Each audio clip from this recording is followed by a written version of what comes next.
Hello guys, my name is Avnash. Now I am going to teach you Indian philosophy. Sorry, I am going to discussing Indian philosophy with you. Okay?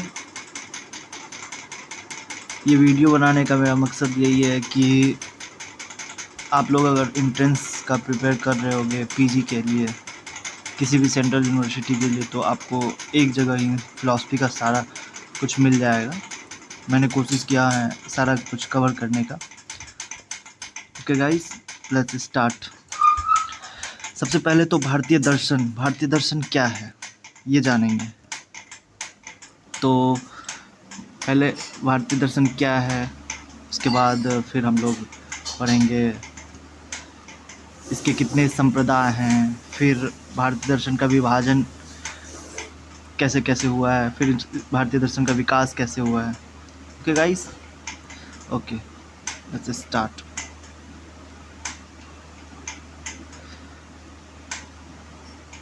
सबसे पहले दर्शन का अर्थ जानते हैं। दर्शन का अर्थ दृश्य धातु से लिया गया है जिसका अर्थ देखना होता है।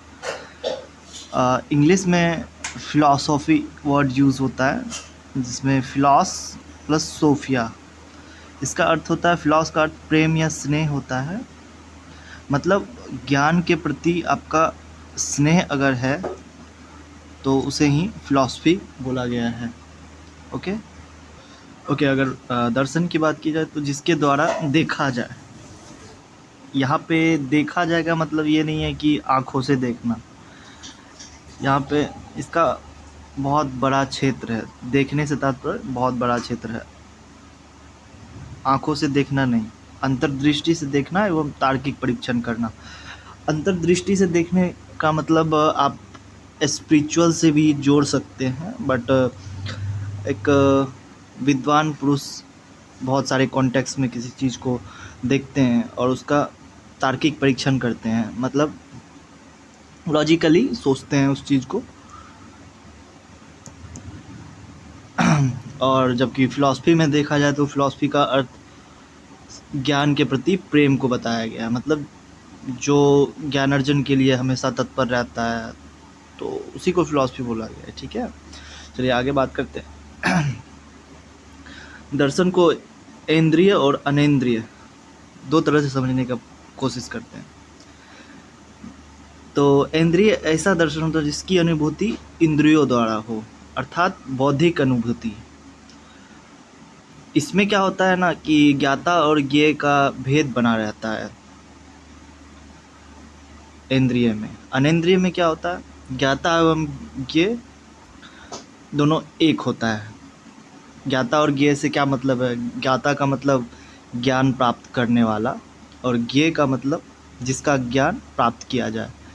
जैसे अगर मनुष्य और ईश्वर के कॉन्टेक्स्ट में देखा जाए तो मनुष्य ज्ञाता कहलाया और ईश्वर को ज्ञेय बोला जाता है। जिस चीज़ को हम अपने ज्ञान से मतलब जानने का कोशिश करते हैं वो चीज़ ज्ञेय कहलाता है, और जो जानने वाला होता है जैसे हम लोग, तो हम लोग ज्ञाता कहलाएंगे। तो इसे ही बोल सकते हैं अनेंद्रिय दर्शन, मतलब जिसकी अनुभूति इंद्रियों द्वारा ना हो सके।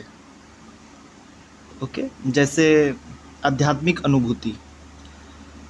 क्या हम आध्यात्मिक अनुभूति को सुन सकते हैं, देख सकते हैं? नहीं देख सकते, ना ही सुन सकते हैं। तो हम लोग उस अनुभूति को क्या बोलेंगे? अनेंद्रिय अनुभूति। ओके, आगे करते हैं इसको।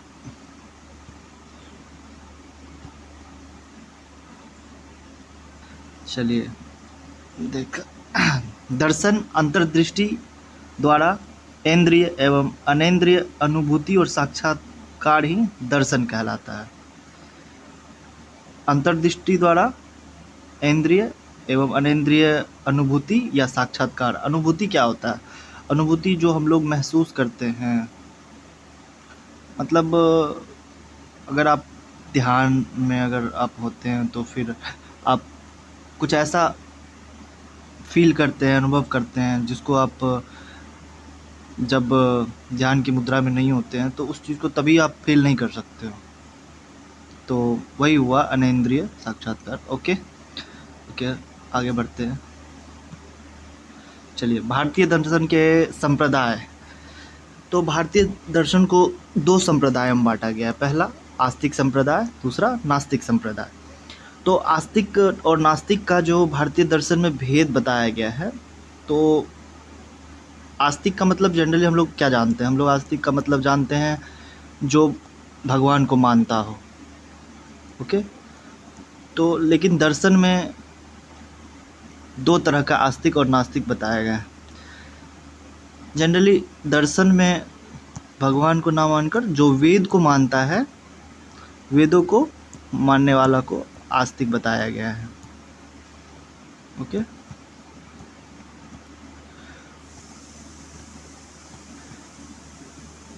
ये आप लोगों के लिए बहुत इम्पोर्टेंट है। ये एग्ज़ाम में इससे क्वेश्चन बनते हैं। जैसे आप एक जगह ही इसको देख सकते हैं, वेदों को मानने वाला। भारतीय दर्शन में कौन कौन 6 दर्शन ऐसे हैं जो वेदों को मानते हैं, अर्थात आस्तिक दर्शन है। और 3 दर्शन बौद्ध, जैन और चारवाक, ये नास्तिक दर्शन कहलाते हैं, जिसमें चारवाक नास्तिक शिरोमणि भी कहलाता है, जो ना ही भगवान को मानते हैं ना ही वेदों को मानते हैं।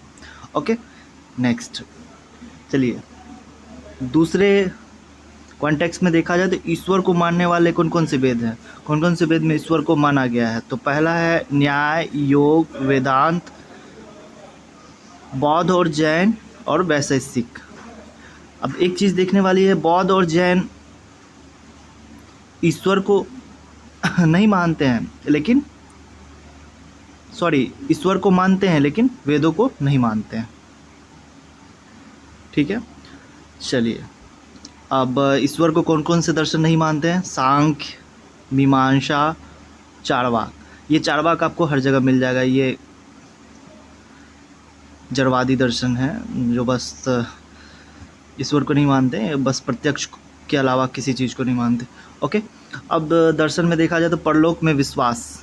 तो परलोक में विश्वास 6 दर्शन जो हैं, न्याय, सांख्य, योग, मीमांसा, वेदांत और वैशेषिक, ये 6 दर्शन में परलोक में मतलब विश्वास रखते हैं। और उसके अलावा जैन और बौद्ध, ये दोनों भी परलोक में विश्वास रखते हैं। मैंने बताया था चारवाक परलोक को भी नहीं मानते हैं, चारवाक परलोक को भी नहीं मानते हैं, याद रखिएगा। ना परलोक को मानते हैं, ना ईश्वर को मानते हैं, ना वेद को मानते हैं। ओके, आगे देखिए, यहाँ लिखा है परलोक में विश्वास नहीं, इसलिए इसे नास्तिक शिरोमणि कहा जाता है। ये क्वेश्चन बन सकता है कि भारतीय दर्शन में नास्तिक शिरोमणि किस दर्शन को बोला गया है? तो चारवाक दर्शन। ओके, चलिए आगे बढ़ते हैं। भारतीय दर्शन का विभाजन। भारतीय दर्शन का विभाजन, भारतीय दर्शन 4 कालों में विभाजन किया गया। पहला तो वैदिक दर्शन, महाकाव्य दर्शन, सूत्र काल, निवर्तमान काल। ओके, वैदिक दर्शन में वेद, उपनिषद आदि आते हैं। महाकाव्य दर्शन में रामायण और महाभारत, और एक महाभारत को जय संहिता भी शायद बोला जाता है। क्वेश्चन बन सकता है ये। ओके, और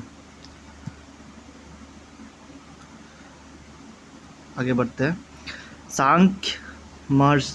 अब सारे दर्शन के प्रणेताओं के नाम यहाँ पे उनको एक जगह लिख दिया था कि ये क्वेश्चन भी बहुत आता है, ये हमेशा आप लोग याद रखिएगा, इम्पॉर्टेंट है। सांख्य, महर्षि कपिल। महर्षि कपिल ने सांख्य सूत्र की रचना की। योग, पतंजलि, योग सूत्र। न्याय, महर्षि गौतम। और न्याय में न्याय सूत्र की रचना हुई, जिसमें प्राचीन न्याय 12वीं सदी के आसपास था, एक नव्य न्याय है। प्राचीन न्याय में महर्षि गौतम का जिक्र होगा, और नव्य न्याय में आप गंगेश उपाध्याय का नाम सुनिएगा। ओके, और गंगेश उपाध्याय का एक महत्वपूर्ण बुक है तत्व चिंतामणि। ये क्वेश्चन VBI है, इसको मार्क कर लीजिए आप लोग। ओके, तो आगे बढ़ते हैं। वैशेषिक दर्शन। वैशेषिक दर्शन के प्रणेता कौन है? महर्षि कणाद, जिन्होंने वैशेषिक सूत्र की रचना की। और आगे मीमांसा दर्शन, महर्षि जैमिनी, मीमांसा सूत्र की रचना की। इसके बाद आता है वेदांत दर्शन।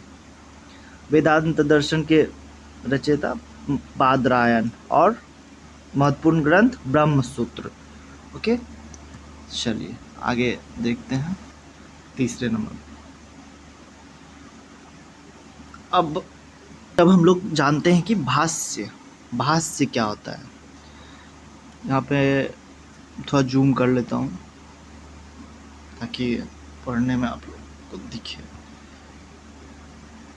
ओके, चलिए देखते हैं भाष्य क्या होते हैं। भाष्य प्राचीन काल में जो सूत्र लिखे गए थे, ब्रह्म सूत्र, न्याय सूत्र, मतलब विभिन्न सारे ढेर सारे दर्शनों के ढेर सारे, मतलब 6 दर्शन के 6, तो उसका आसान रूप भाष्य के रूप में लिखा गया। तो सांख्य का क्या किन्होंने लिखा? विज्ञान भिक्षु ने लिखा, सांख्य सार भाष्य। ओके, योग्य का महर्षि व्यास ने लिखा, व्यास भाष्य। और विज्ञान भिक्षु ने योग्य वर्तिका लिखा। ओके, आगे न्याय सूत्र का भाष्य क्या था?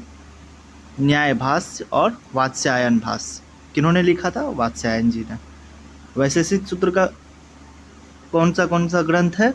एक पदार्थ धर्म संग्रह, एक प्रशस्त पाद भाष्य।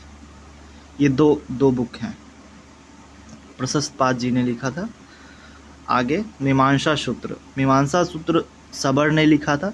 याद रखिएगा दोस्तों, ये क्वेश्चन बनता है, सबर भाष्य। ओके, वेदांत शंकराचार्य के भाष्य है। वेदांत पे कई सारे भाष्य लिखे गए हैं, शंकराचार्य। ओके, आगे अब देखते हैं वैदिक काल। वैदिक काल में हम लोग देखेंगे 4 वेदों की रचना हुई। ओके, ऋग्वेद, यजुर्वेद, सामवेद, अथर्ववेद, ये तो आप लोगों को पता ही होगा। आगे वेद को जनरली हम लोग 3 भाग में बांट के पढ़ते हैं, जैसे एक मंत्र, फिर ब्राह्मण, फिर उपनिषद। ये फॉर्म है, जैसे धीरे धीरे आगे बढ़ते गया उसका फॉर्म चेंज होते गया, बस वही है। मंत्र में मंत्रों के समूह को संहिता बोला गया है, ये भी क्वेश्चन बन सकता है।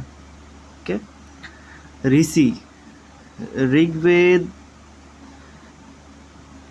के जो ऋषि होते हैं उसको होत्री या होता बोला गया है। ओके, ऋग्वेद में आपको जनरली यज्ञ का वर्णन मिलेगा, यज्ञ के बारे में बताया गया है। और यजुर्वेद के जो उच्चारण करता है उसको अधर्यु बोला गया है, मतलब जो यजुर्वेद का उच्चारण करते हैं। सामवेद के उच्चारणकर्ता को उद्गाता बोला गया है। ओके, अथर्ववेद में ब्रह्मा बोला गया है। अथर्ववेद में जनरली हम लोग तंत्र मंत्र के बारे में देखते हैं, जादू टोना, ये गायन सामवेद में देखने के लिए मिलता है। ठीक है, ओके, आगे हम लोग देखते हैं उपनिषद।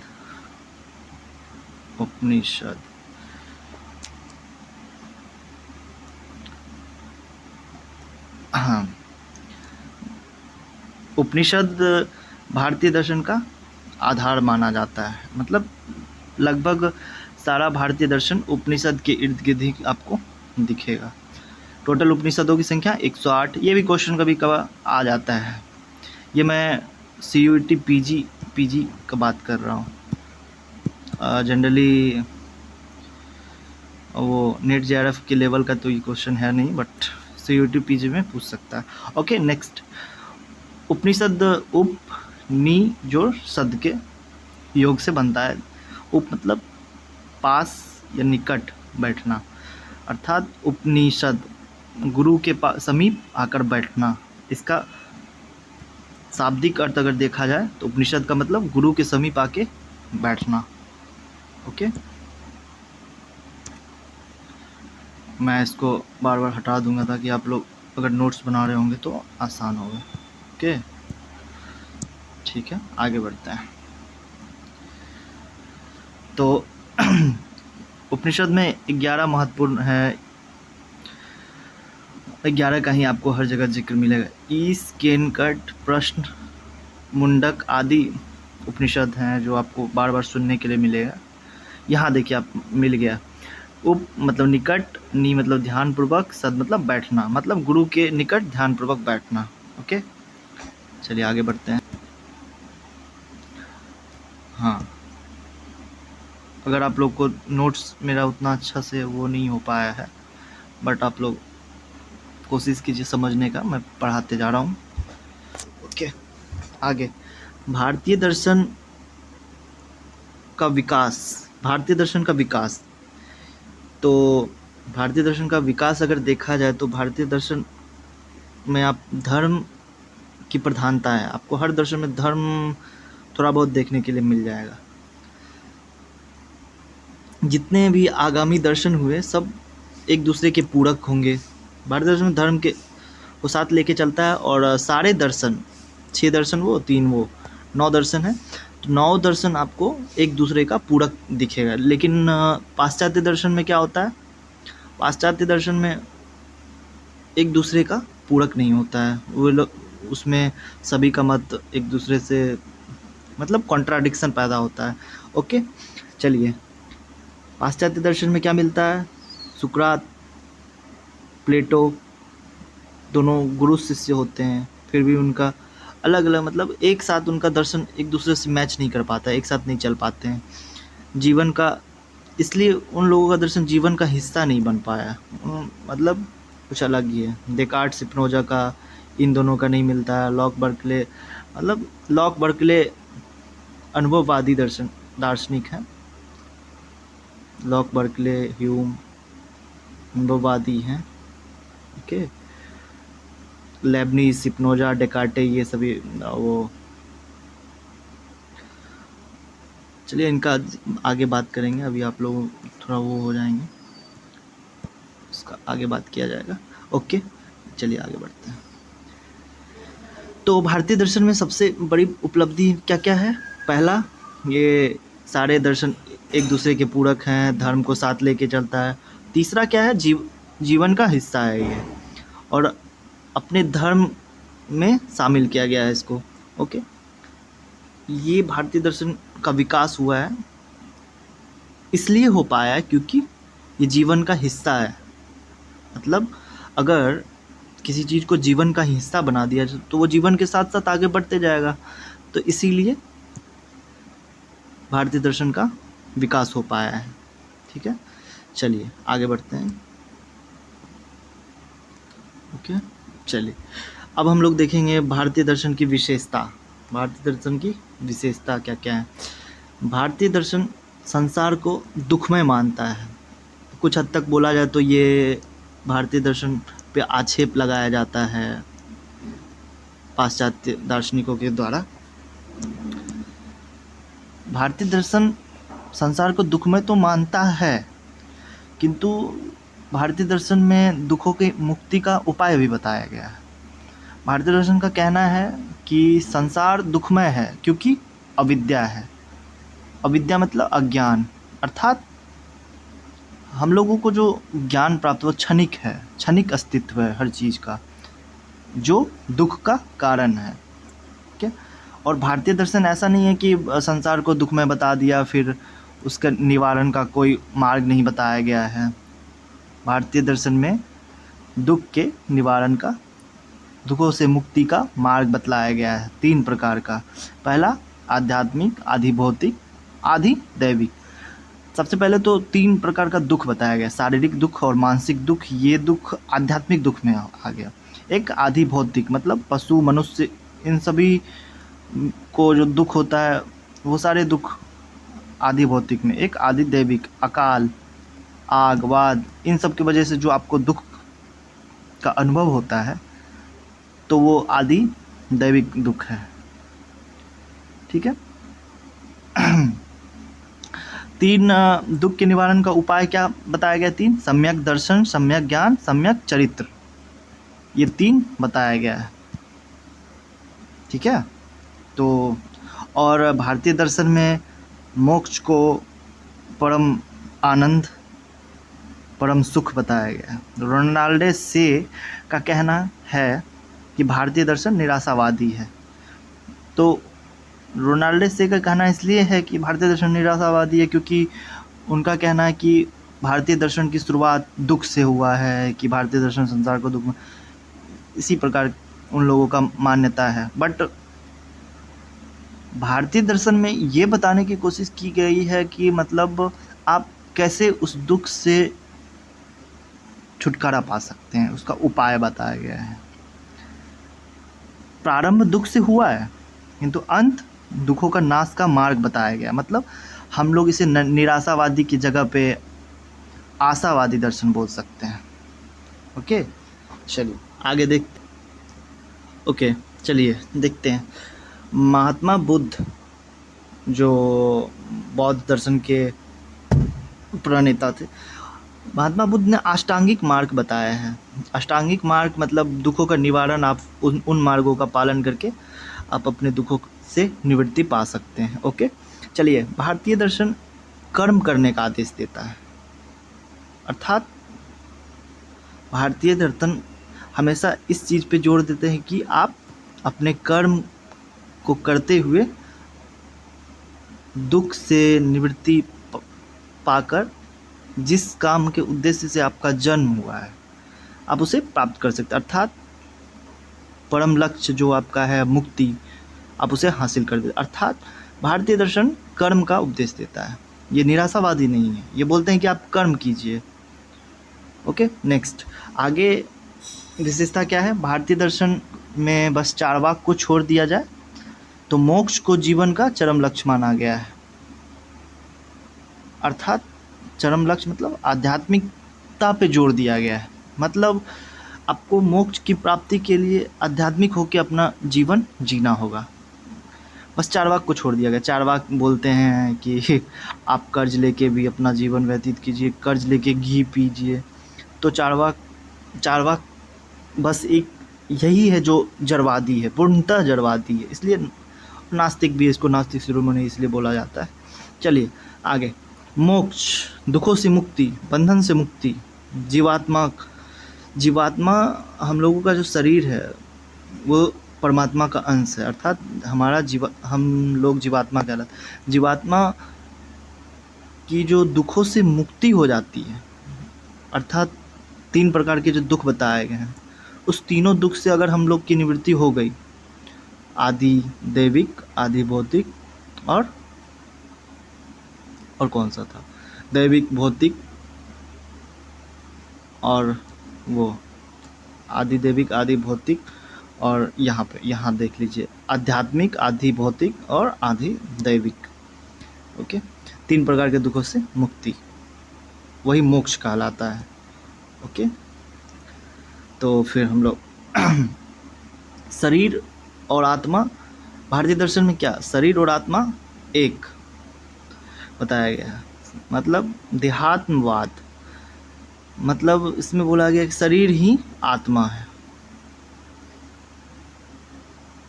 मतलब आप आत्मा को परमात्मा की ओर बढ़ाइए, आपका जीवन का लक्ष्य है आत्मा को परमात्मा में मिलाना। लेकिन भारतीय दर्शन में चारवाक की अगर बात की जाए, तो वो मोक्ष की बात नहीं करते हैं, वो मोक्ष को नकारते हैं। वो बोलते हैं मोक्ष वोक्ष कुछ नहीं होता है, यही जीवन में जो मिला है इसी में आप मोक्ष हासिल कर सकते हैं। आप इस जीवन को जिए, खूब खाइए पीजिए, मतलब ना ही स्वर्ग की कल्पना कीजिए, यह पृथ्वी पर ही स्वर्ग है, आप इसी को जिए। कर्ज लीजिए, अगर आपके पास पैसे नहीं है तो आप कर्ज लीजिए, खा पी के एकदम। अगर चारवाक के बातों को अगर देखा जाए तो इथिक्स उनके दर्शन में बिल्कुल नहीं दिखता है, तो फिर बिना इथिक्स के सामाजिक जीवन की कल्पना नहीं की जा सकती है। सब एक दूसरे से छीना झपटी कुछ से मतलब क्राइम बढ़ जाएगा, सीधी सी बात है। तो हम लोग चारवाक दर्शन को मान के आगे नहीं बढ़ पाएंगे। ओके, चलिए आगे देखते हैं। बौद्ध दर्शन क्षणिक आत्मा को मानता है। मतलब बौद्ध के अनुसार सांसारिक वस्तुएं सब क्षणिक है, हर चीज नाशवान है, अर्थात क्षणिक आत्मा हमेशा मोक्ष की ओर अग्रसर होता है। मतलब निर्वाण, मोक्ष को बौद्ध दर्शन में निर्वाण बोला जा सकता है। मतलब निर्वाण का अर्थ बुझ जाना। अगर जैसे हम लोग अग्रसर है, गतिमान है, जैसे ही हम लोग निर्वाण की प्राप्ति होती है हम लोग स्थिर हो जाते हैं, मतलब एक तरह से बुझ जाते हैं। तो बौद्ध दर्शन में मुक्ति को निर्वाण की तरह देखा गया है। अर्थात इसमें एग्जाम्पल दिया जाता है कि एक दिया है, वो जल रहा है, वो जलते जलते जब वो बुझने से पहले दूसरे दिए से उसमें लौ लेके, ये मतलब इस दिए का लौ क्षणिक है, ये अंत होते होते दूसरे दिया इससे जला लिया जाता है, तो फिर दूसरा, मतलब अभी जिसका अस्तित्व है क्षण भर के बाद उसका अस्तित्व नहीं होगा, बस उनका कहना है ये। ओके, चलिए आगे बढ़ते हैं। आगे देखा जाए तो हम लोग देखते हैं जैन दर्शन। जैन दर्शन में मोक्ष की प्राप्ति के लिए अनंत चाटुष्य बताया गया है। मतलब चार, जैसे अनंत ज्ञान, अनंत दर्शन, अनंत वीर्य, अनंत आनंद, ये चार चीज़ बताया गया। जैसे बौद्ध दर्शन में अष्टांगिक मार्ग बताया गया, वैसे ही जैन दर्शन में अनंत चाटुष्य बताया गया। ये क्वेश्चन आएगा कि अनंत चाटुष्य किस दर्शन से रिलेटेड है। ओके,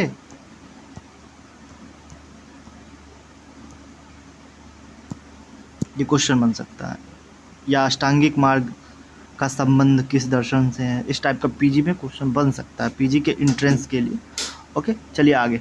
वेदांत दर्शन क्या बोलता है? आत्मा प्लस ब्रह्मा इक्वल टू मोक्ष। वेदांत दर्शन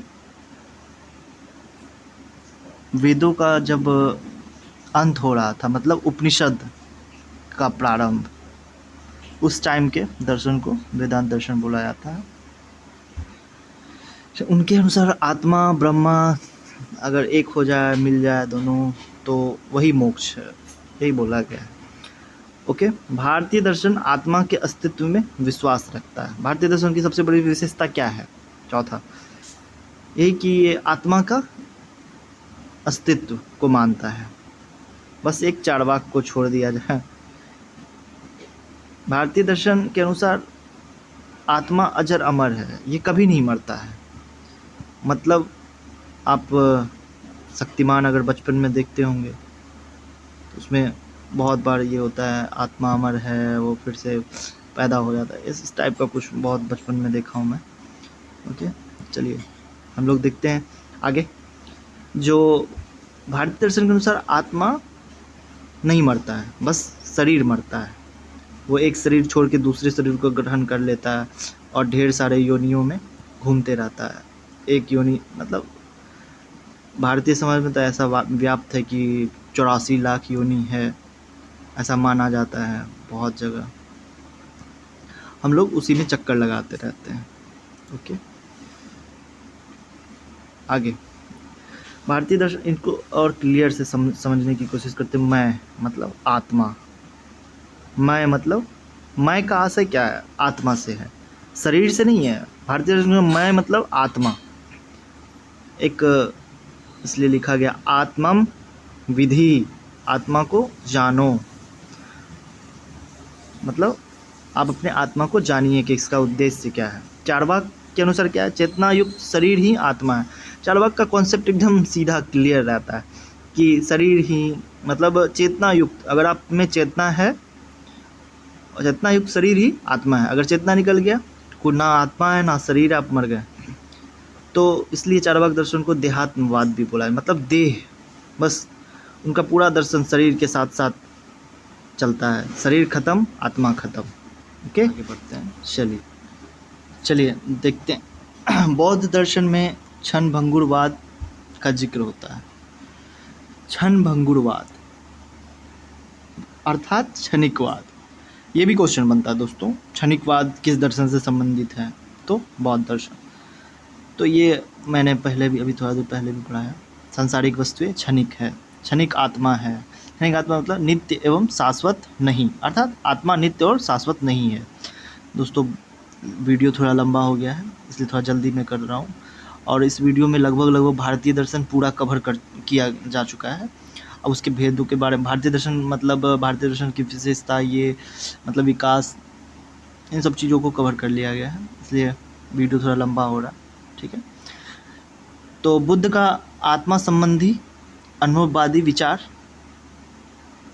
है, जिसमें उन्होंने आत्मा को क्षणिकवाद मतलब क्षण भर में नष्ट होने वाला बताया कि ठीक है। और लेकिन जैन दर्शन के अनुसार जीव तत्व चेतना है, आत्मा अनंत चातुष्टय अर्थात अनंत ज्ञान, अनंत दर्शन, अनंत वीर, अनंत आनंद, इन सभी का पालन करके मतलब आप कैवल्य की प्राप्ति कर सकते हैं। जैन दर्शन में कैवल्य लिया माना जाता है, जैसे बौद्ध दर्शन में निर्वाण बोला जाता है। और दोनों से आशय मोक्ष से ही है, दोनों का आशय मोक्ष ही होता है। ओके, चलिए न्याय वैशेषिक में क्या बोला जाता है? अचेतन आत्मा प्लस शरीर और मन, इन तीन चीज़ों को मानते हैं।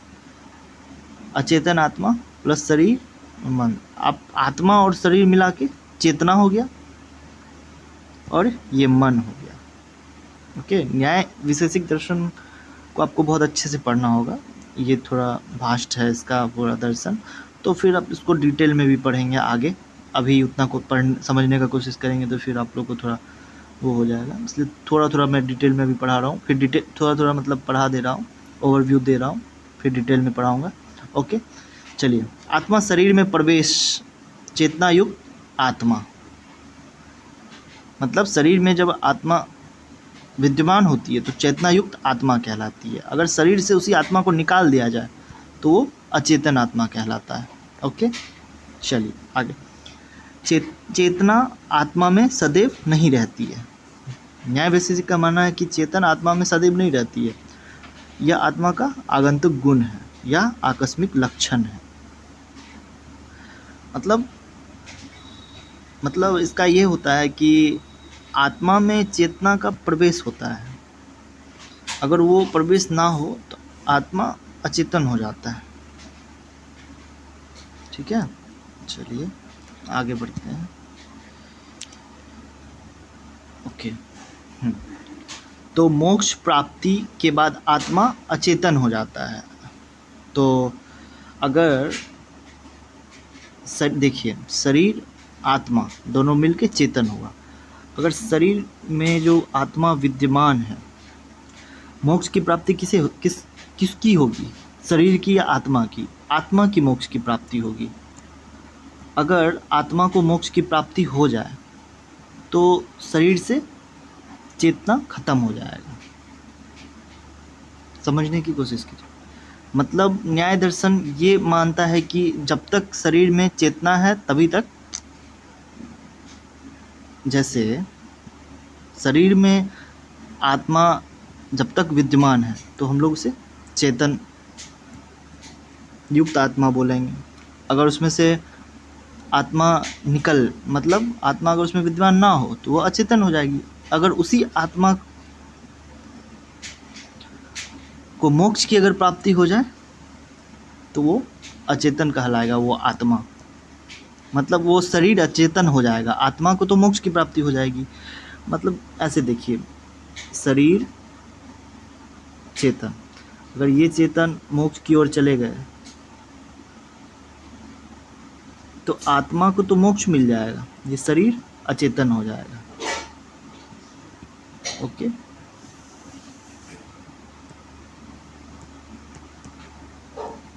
चलिए आगे। सभी भारतीय दर्शन का सबसे बड़ी विशेषता क्या है? सभी भारतीय दर्शनों की सबसे बड़ी विशेषता उसका कर्म सिद्धांत है। सबसे बड़ी विशेषता क्या है? कर्म सिद्धांत। तो कर्म सिद्धांत क्या होता है? तो हम लोग कर्म सिद्धांत जानते हैं। अब कर्म सिद्धांत तो दैनिक जीवन में आप देखते ही होंगे। एक मुहावरा है, जैसी करनी वैसी भरनी। जैसा कर्म वैसा फल। अर्थात आप अगर अच्छा करते हो तो आपके साथ अच्छा होता है, अगर आप बुरा करते हो तो आपके साथ बुरा होता है। ऐसा भारतीय दर्शन का मानना है। ये इथिकली भी बहुत सही है। एक अच्छे समाज की कल्पना तभी की जा सकती है जब उन लोगों में इथिक्स हो, मतलब वे अच्छा बुरा का ज्ञान हो। अर्थात उनको पता होना चाहिए कि अगर आप अच्छा करोगे आपके साथ अच्छा होगा, बुरा करोगे बुरा होगा। तो इसी को कर्म सिद्धांत बोला गया है। ठीक है, ओके। चलिए, शुभ कर्म अशुभ कर्म।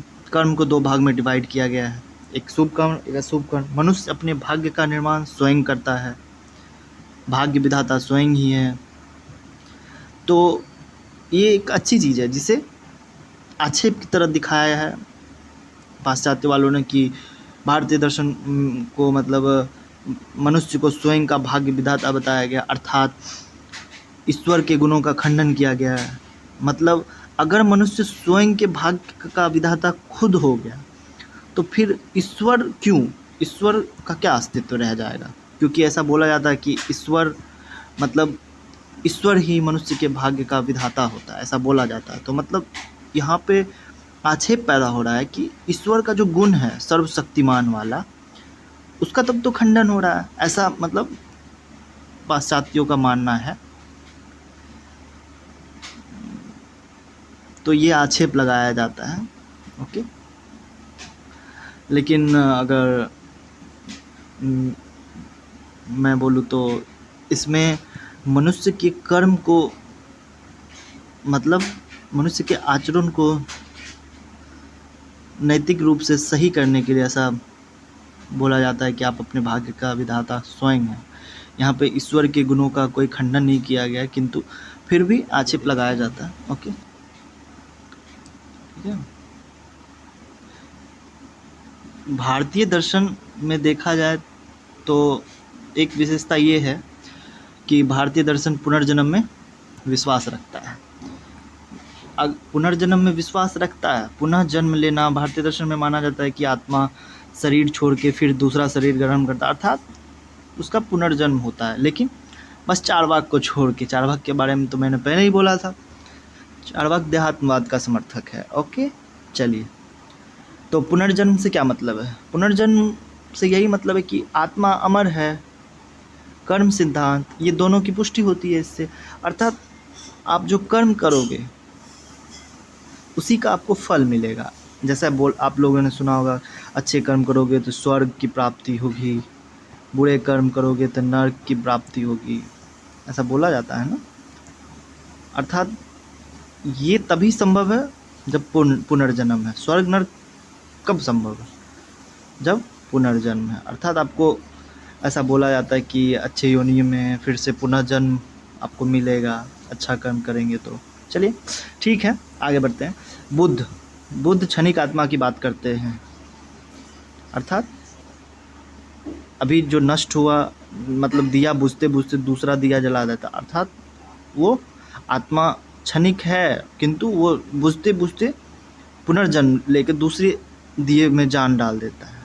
इसको इस अर्थ में समझ सकते हैं, ओके। सांख्य सूक्ष्म शरीर आत्मा, मतलब इसमें सांख्य ने ऐसे कहा है कि सूक्ष्म शरीर और स्थूल शरीर होता है। सूक्ष्म शरीर स्थूल शरीर में प्रवेश करता है। उन्होंने आत्मा को नहीं मानते हैं सांख्य, उन्होंने सूक्ष्म शरीर और स्थूल शरीर माना है, ओके। चलिए आगे देखते हैं। दुख का कारण अविद्या माना जाता है भारतीय दर्शन में। भारतीय दर्शन में दुख का कारण अविद्या। अविद्या मतलब अज्ञान। अज्ञान मतलब भ्रामक ज्ञान। जैसे हम लोगों को लगता है कि जब हम लोग कोई चीज़ चाहते हैं, हम लोग को लगता है बस यही एक मतलब भौतिक वस्तुओं से हम लोग मोह कर बैठते हैं, जैसे पैसा, जैसे आपका कोई भी मनपसंद वस्तु, तो आपको उस क्षण के लिए बस वही चाहिए होता है और उसका सुख आपके लिए सबसे बड़ा सुख होता है। किंतु ऐसा भारतीय दर्शन में मतलब उसे भ्रामक बोला गया, अविद्या, अर्थात हम लोग को अविद्या के कारण ऐसा फील होता है। मतलब हम लोगों को भौतिक वस्तुओं से जो हम लोग मोह कर बैठते हैं उसी को ही भ्रामक ज्ञान बोला गया है और वही अविद्या है। और अविद्या के कारण ही हम लोगों को दुख होता है, अर्थात भौतिक वस्तुओं से मोह कर बैठना ही दुख का कारण है। तो भारतीय दर्शन में सांसारिक जो बंधन है वो मोक्ष प्राप्ति में सबसे बड़ा बाधक है। सांसारिक बंधन से हम लोग कैसे छूट सकते हैं? ज्ञान प्राप्त करके। ज्ञान के द्वारा ही अविद्या का नाश संभव है। ठीक है, इसलिए रीते ज्ञानात ना मुक्ति, ज्ञान के बिना मुक्ति संभव नहीं है। ठीक है, चलिए, भारतीय दर्शन नैतिकता को महत्व देते हैं, बस चारवाक को छोड़ दिया जाए। उनके दर्शन में नैतिकता सर्वोपरि होती है और इसी नैतिकता को, जहाँ तक मुझे लगता है, इसी नैतिकता को कायम रखने के लिए कर्म सिद्धांत पर जोर दिया जाता है कि आप जैसा करोगे आपको ऐसा फल मिलेगा, पुनर्जन्म। ये तो एक तरह से भारतीय दर्शन की ये सबसे बड़ी विशेषता मान सकते हैं हम लोग। ओके, और भारतीय दर्शन का चरम लक्ष्य मोक्ष को माना जाता है और मोक्ष का मतलब इंद्रियों पर नियंत्रण करते हुए, अर्थात जितेंद्रिय बन के, मतलब इंद्रियों पर संयम रख के शुद्ध मन से मोक्ष की प्राप्ति होती है। जैन दर्शन में जितेंद्रिय को जिन बोला गया है। ये भी क्वेश्चन आ सकता है, ऑब्जेक्टिव टाइप क्वेश्चन है, ये आ सकता है। आप इस पे अपना ध्यान रखिए, आगे बढ़ते हैं। ओके दोस्तों, ये ख़त्म होने वहीं वाला है। चलिए देखते हैं हम लोग। तो धर्म और दर्शन का समन्वय भारतीय दर्शन में क्या किया गया? धर्म और दर्शन दोनों में समन्वय बना के रखा गया, जो पाश्चात्य दर्शन देखने के लिए नहीं मिलता है। ओके, तो जैन दर्शन धर्म का समन्वय, बौद्ध दर्शन, बौद्ध धर्म भी है, जैन धर्म भी है, हिंदू धर्म भी है, सनातन धर्म जिसको बोला जाता है। तो हिंदू दर्शन मतलब वेदांत दर्शन। ओके, सभी दर्शन एक दूसरे के समांतर चलते दिखते हैं, अर्थात बहुत कुछ कॉमन है। ओके, और एक लास्ट विशेषता, सबसे बड़ी विशेषता, विचारों की स्वतंत्रता है। मतलब कोई एक दूसरे को काटते नहीं है। भारतीय दर्शन की सबसे विशेषता है कि वे एक दूसरे के पैरेलल चलते हैं, एक दूसरे में फेयर कंपटीशन है सभी फिलोसफर के बीच। सभी दार्शनिक अपने अपने विचारों को रखने के लिए स्वतंत्र हैं, सबसे बड़ी विशेषता है ये। ओके दोस्तों, वीडियो थोड़ा बड़ा हो गया, लेकिन भारतीय दर्शन से रिलेटेड सारा कुछ पढ़ा दिया गया है। आप लोग, इतना काफ़ी है इसमें, भारतीय दर्शन से रिलेटेड आप कुछ नहीं छूटा है। बस अब कुछ नहीं छूटा है मतलब भारतीय दर्शन से मान लीजिए हम लोग ये